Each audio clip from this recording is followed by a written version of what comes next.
What about the money itself? I mean, it isn't just about the fund, it is how it's used. Should it be devolved? Should it be more, made by local people? Well, it should absolutely be devolved. I mean, I think with the sort of Towns Fund, I think the sentiment is the right one, but 3.6 billion against the backdrop of huge cuts to local authorities is a kind of drop in the ocean. But I think the bigger point is the story of our high streets is in part a story about online, taking away business from our high streets because they have an unfair competitive advantage.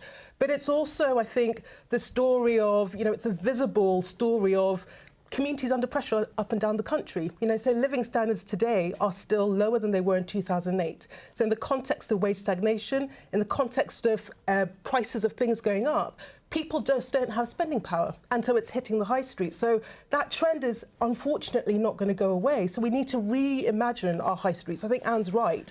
You need to think about, and we're actually at the New Economics Foundation doing quite a lot of work with local authorities where we're like, well, let's turn the high street into a community hub, thinking about how the local authority can actually buy out retail spaces in order to use as libraries, as community spaces. But in addition to that, using commercial space as well as retail. It's no longer a retail destination. And actually, it needs to be a hub of the community, but you need other sorts of activity within the high street.